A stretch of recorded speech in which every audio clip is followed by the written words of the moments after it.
Hey everybody, good morning, Rob Moffat.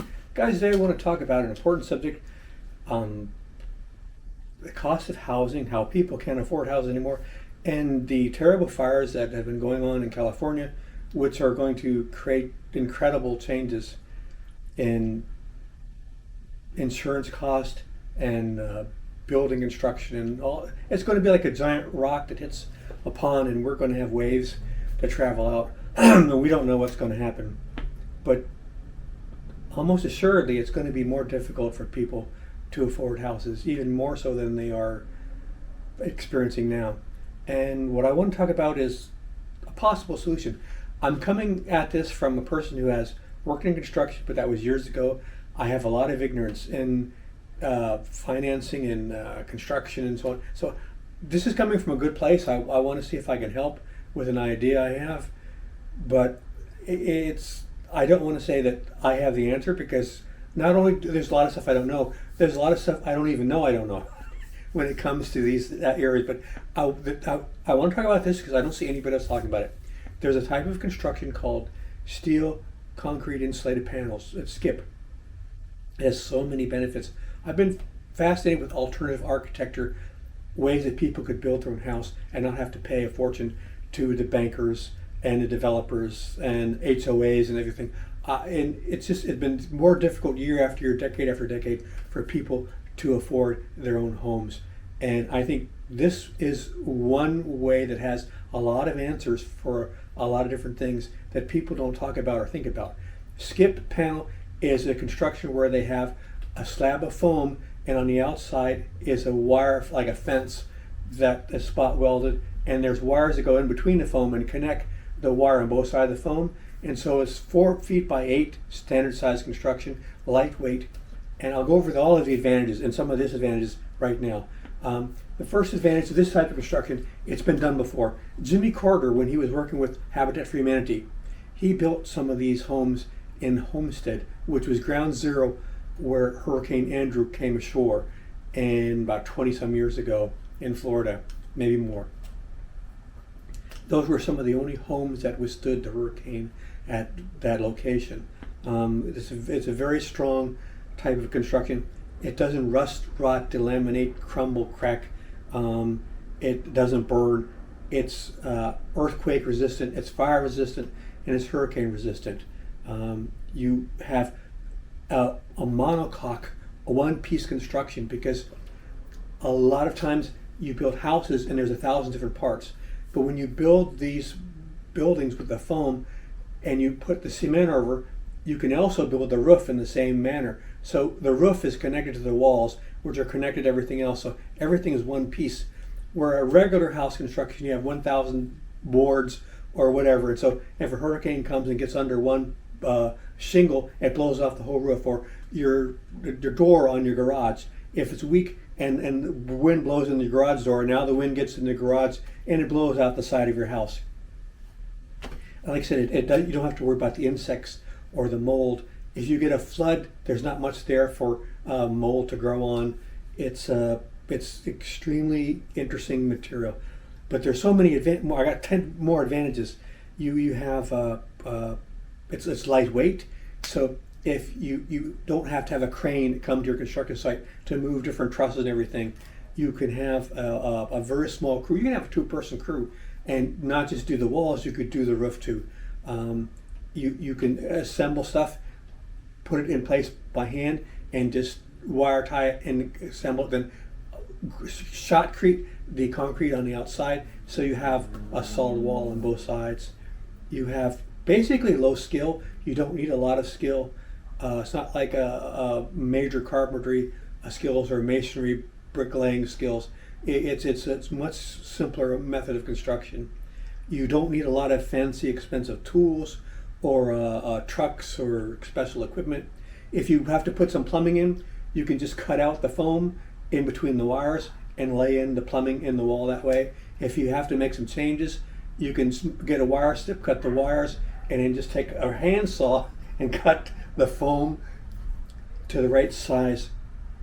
It's one of the most important parts of the whole deal is I'll leave links to 2 videos I've seen on YouTube where somebody built a jig where they could build these panels themselves at home. It was a frame of metal, and you laid these sheets of foam, you stack them like one after, and then you put the wire on the outside and you spot welded, and then you had an entire a foam panel with the wire on the outside and the wire coming in between the foam. So it's a way you could build this at home. If you didn't have a lot of money, you could build a little bit, one sheet at a time, one panel at a time, and you could stack them up until you had enough to where when you were ready to build and you had the money to build, you could go ahead. So a person was interested in doing this, wanted to do it themselves. It's an excellent way for them to save on the cost. I was thinking it would be great if a community college offered a course where people didn't have construction skills, and they could just go there and take a 12-week course, show them how to build their own home. Because that's the big stumbling block. Everybody has to go get a mortgage. And when you have to get a mortgage, you have to get a loan, and then you have to get insurance. If you could pay for it out of your own pocket, you didn't have to get a mortgage. That means you didn't have to get insurance.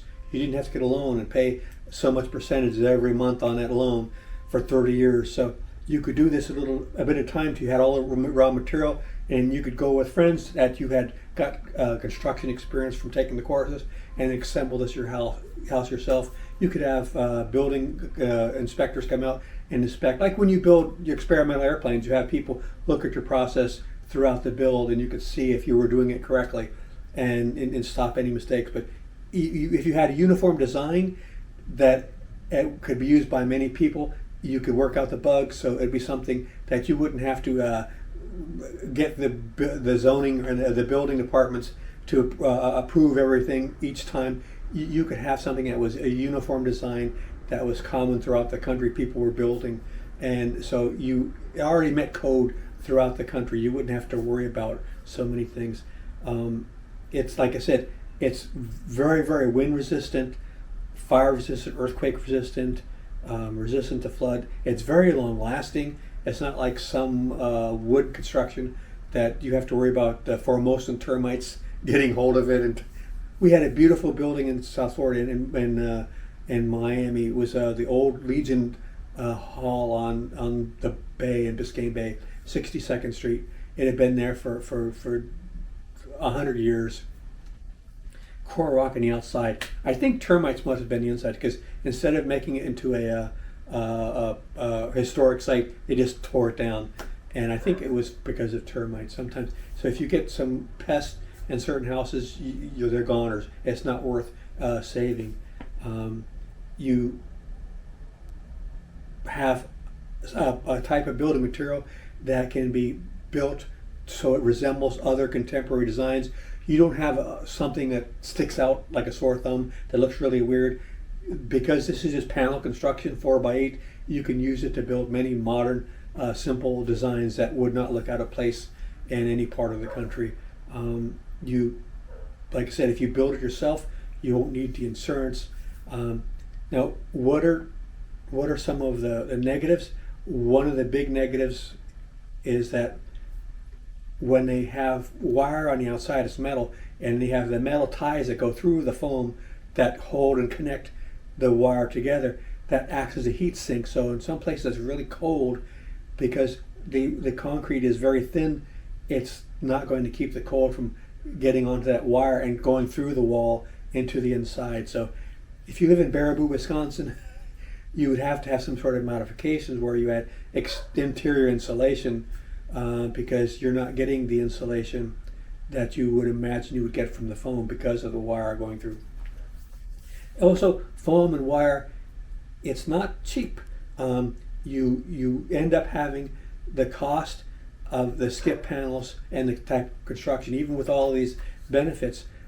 When they look at what it costs for a wood construction or other type of construction, it may be a little bit more, and so people always look at the number. Well, if this is 200,000, this is 210,000. Well, they go for the 200,000. So it's a little bit more, but I'm thinking with all of the added benefits and how You could maybe build this yourself. You could build the actual manufacture of the panels yourself. You could have a lot of cost savings. So I think it could be built cheaper than people imagine, and by not having to have insurance, because a lot of people can't afford homes anymore, and a lot of people, they can't afford the insurance if they could afford the homes. If you could self-build and have a house that is extremely fire resistant, extremely wind resistant, and if you don't build in a flood area, then you don't need insurance as much as you would imagine. It's a way to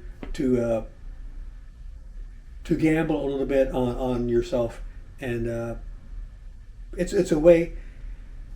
It's maybe the only way for people to afford a house anymore, is to build something that you don't have to worry about burning down or getting hit by an earthquake or hurricane, and just build a little bit at a time. That's another thing. If you self-build like a wooden house, it might take you a couple years. In the meantime, there's a lot of spiteful mutants in America that they might just burn your house down for fun. You've been building on it for 16 months and you're getting ready to finish it, and now somebody tortures it. Well, if this is built out of foam and concrete and steel, it's going to be hard for people to vandalize it in a way that's going to permanently damage it. So if it's on a construction site away from you, so you can't be on the site all the time, if there's somebody goes there, there's not too much they can do to it.